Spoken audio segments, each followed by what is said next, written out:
01 Business Forum, l'hebdo, l'invité. Et oui, non pas un, mais deux invités avec nous aujourd'hui. Vous allez comprendre pourquoi avec nos deux invités. Je vous les présente tout de suite. Bertrand Mabille, qui est associé au groupe EPSA. Bonjour. Bonjour. Bertrand, merci d'être avec nous. Et avec nous également Jacques-Emmanuel Durand, président d'Expertbuy. Bonjour. Bonjour. Jacques-Emmanuel. Et puis Expertbuy EPSA, on va voir que c'est finalement une seule et même entreprise. Et on va voir un peu toutes les transformations dont vous allez nous parler. Et puis, alors Bertrand, on va commencer avec vous. EPSA, alors certains d'entre nous, donc c'est EPSA. Certains d'entre nous connaissent peut-être sous la forme d'une société de conseil, mais ça fait quelques années que vous êtes sur ces plateformes d'achat et là, vous investissez beaucoup plus massivement et c'est là qu'on va mieux comprendre le lien avec Expertbuy. Racontez-nous.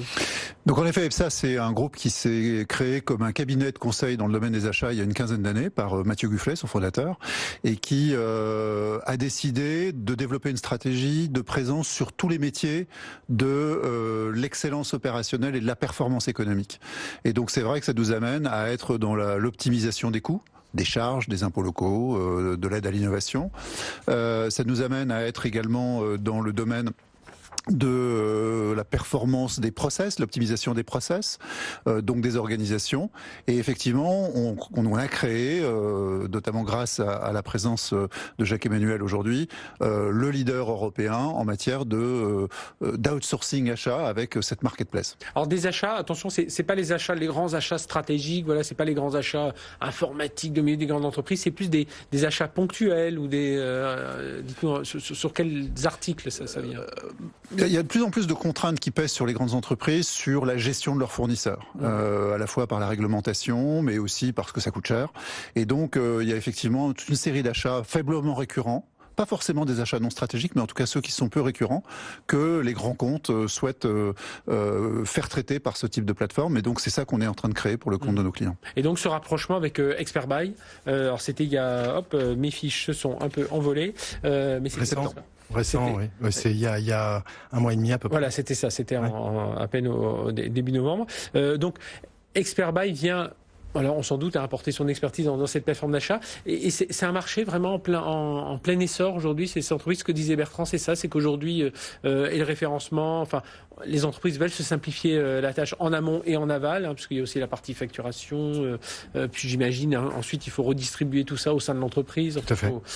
Et vous, c'est là où vous intervenez avec Expertbuy. C'est ça. Alors, votre question, le marché, il est en fort développement. C'est un marché qui est pas si récent que ça, puisque notre entreprise a été créée il y a 30 ans.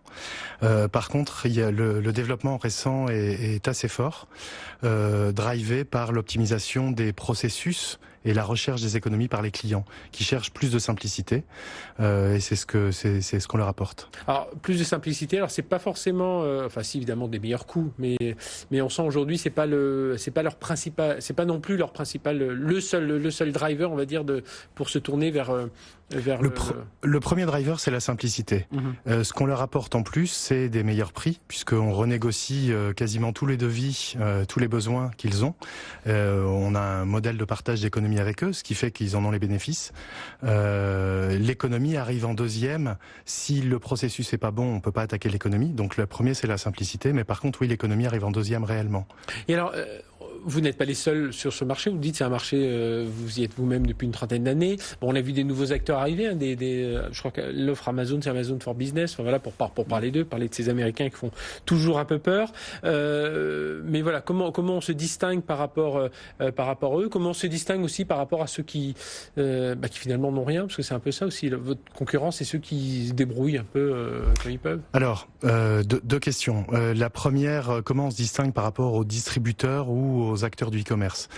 Le premier point important, c'est que ces solutions-là sont des solutions de catalogue. C'est-à-dire qu'ils proposent des produits qui ont été référencés par eux en amont. Là où nous, on va venir en complément d'eux sur tout ce qui n'a pas été catalogué. D'accord. En fait, ils cataloguent des produits et ils les apportent avec un prix. Je vais acheter des cadeaux de fin d'année pour les invités du plateau 01 Business. Voilà, c'est pas un achat que je fais souvent. Je fais une fois à la fin de l'année, c'est ça. Je peux aller sur Expertbuy et là. Alors, je l'aurais peut-être pas chez un e-commerce sans traditionnel. Chez un e-commerce, vous allez avoir ce qu'il va vous proposer. Si par contre vous souhaitez que en plus il y ait la petite carte de vœux qui va avec, elle sera pas forcément référencée cette solution-là dans le catalogue. Et nous, c'est sur ces types de besoins spot sur lesquels on va intervenir. Il y a un point qui est important, c'est que dans certains cas, ces distributeurs ou acteurs du e-commerce sont nos fournisseurs en fait. Oui. Donc en fait, on est dans une offre qui est complémentaire à la leur. On n'est pas dans une offre concurrente, on est dans une offre qui est résolument complémentaire. Et alors, pourquoi ce rapprochement avec EPSA? Il fallait trouver une autre dimension, il fallait aller chercher davantage d'autres comptes d'entreprise. Alors de mon côté, côté Expert Buy, simplement la volonté de pérenniser le développement de l'entreprise, qui était une entreprise que je détenais et je voulais travailler sur l'après, être certain que l'entreprise soit pérenne après moi, ce qui est un point important pour l'entreprise. Donc réellement la volonté de positionner Expert Buy dans un plan de développement pérenne. Concernant la stratégie d'EPSA, enfin Bertrand répondrait probablement mieux que moi, mais le vrai sujet c'était de prendre une place majeure sur ce marché, et c'est pour ça, je connaissais Mathieu Gufflet, mais c'est pour ça que j'ai été séduit par l'approche stratégique d'EPSA, qui a la volonté de se positionner d'une manière résolument leader sur ce marché. Et donc on a eu une vraie convergence de vues sur le positionnement. Oui, parce que Bertrand Haby, donc cette convergence de vues, et derrière quand Jacques-Emmanuel parlait de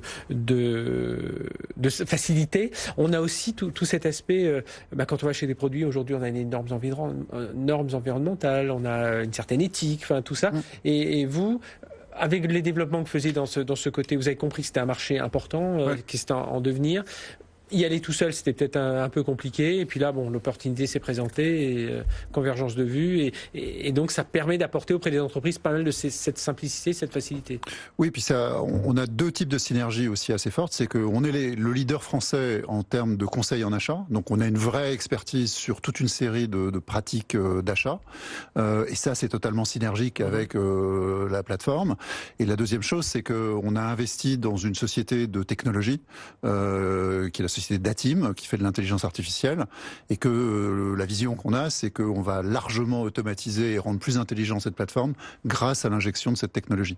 Donc c'est une stratégie qui est très fortement synergique, et là maintenant on est devenu le leader européen, si ce n'est mondial, dans le domaine de l'outsourcing achat, grâce à cette convergence de vision. Donc voilà, et c'est-à-dire que vous allez travailler sur les datas de vos clients, alors tout ça anonymisé, j'imagine avec toutes les précautions d'usage aujourd'hui dans la manipulation des données qui ne sont pas les siennes, et pour toujours faciliter, aller plus loin dans cette simplification. Et avoir une offre à 360 degrés sur, encore une fois, tout ce qui touche la performance de l'entreprise, c'est-à-dire gérer, comprendre les données des clients, l'analyser, la cartographier, et ensuite faire des propositions d'optimisation à nos clients, que ce soit en achetant mieux, ou éventuellement en outsourçant une partie.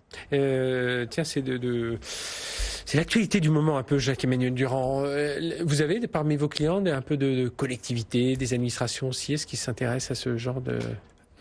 C'est en train de venir. Oui. C'est en train de venir. En fait, les administrations sont assez consommateurs de conseils en achat. Les réflexions concernant l'externalisation d'une partie de leurs achats, c'est en train d'arriver.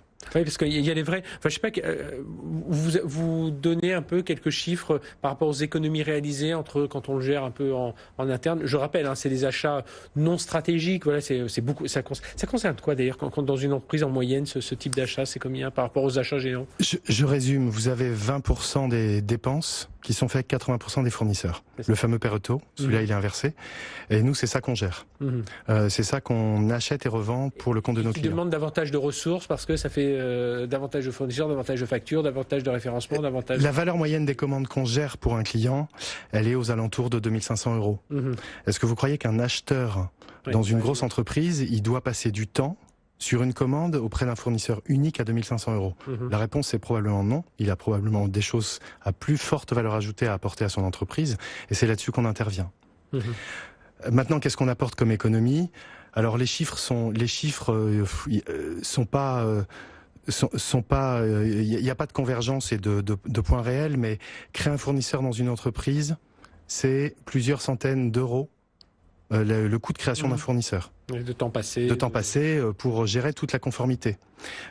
Gérer une commande avec tout le processus de validation, c'est là pas quelques centaines d'euros, mais c'est une grosse centaine d'euros. Nous, on est à des coûts qui sont, malheureusement je dirais, mais qui sont, malheureusement pour nous, mais qui sont beaucoup plus bas que ça, et qui permettent aux entreprises de faire de réelles économies et de mettre leurs équipes achats sur les points les plus importants de leur stratégie achat.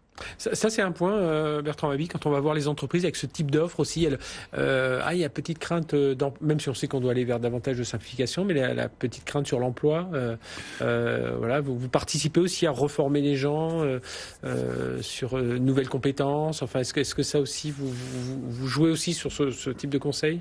On accompagne les directions des achats, encore une fois, sur l'ensemble de leur stratégie, et effectivement, quand on a ces pratiques qui consistent à outsourcer la faible valeur, comme le disait Jacques-Emmanuel, ça se fait dans le temps. Donc ça se fait en évitant effectivement les soubresauts que ça pourrait engendrer sur les équipes.